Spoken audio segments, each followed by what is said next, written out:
ఈరోజు 7th day దీపం పెట్టడం అమ్మవారికి.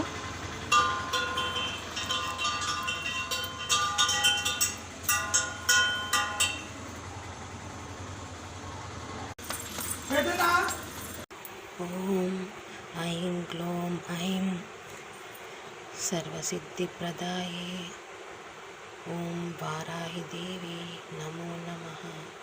ఓం ఐం క్లీం ఐం సర్వసిద్ధిప్రదాయే వారాహి దేవి నమో నమః.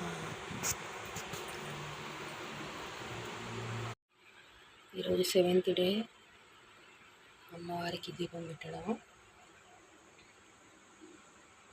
పాపకి వామిటింగ్స్ అవుతున్నాయి.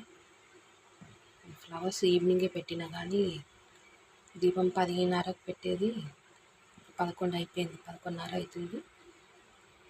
ఇప్పుడు కూడా వామిటింగ్ చేసుకుంది పాప.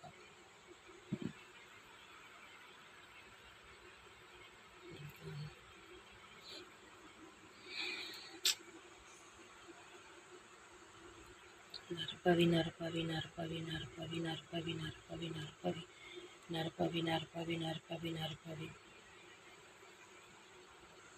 పాపను ఎత్తుకునే దీపం పెట్టిన అసలు కింద కూర్చుంటలేదు. అస్సలు మొక్కు జేజకు మొక్కు.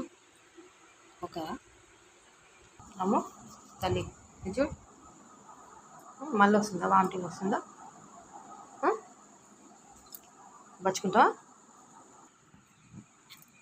అసలు గంట అవుతుంది పాపను ఎత్తుకొని బచ్చుకో మమ్మీ.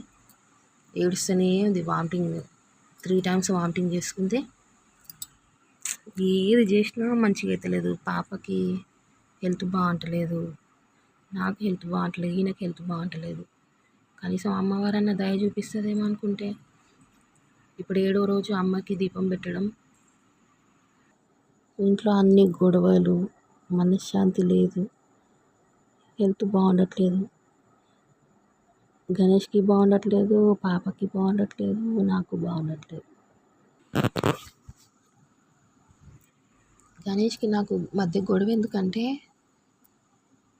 మాకు వచ్చే షట్టరు, అంటే నా భర్తకు వచ్చే షట్టరు వాళ్ళ తమ్ముడు వాడుకుంటుండు. మా మామయ్య మధ్యలో రూమ్లో వండుకునేవాడు, ఆయన పోయి షట్టర్లో వండుకుంటుండు. పాప చిన్నప్పటి నుంచి అట్నే చేస్తుండు ఆయన. ఇప్పుడు 3 years పాపకి. ఆ షట్టరు రెంట్కి ఇచ్చినా మాకు నెలకు 5,000 వచ్చినా కానీ దేనికైనా ఖర్చులు అయ్యేవి కదా. పాపకి ఎప్పుడు హెల్త్ బాగుండట్లేదు. ఆమె పాల ఖర్చుకో డైపర్ల ఖర్చుకో అయ్యేది కదా. అందరు అంటారు అన్న తమ్ముళ్ళు మంచిగా కలిసి ఉంటారు, అసలు ఏ గొడవ ఉండదంటే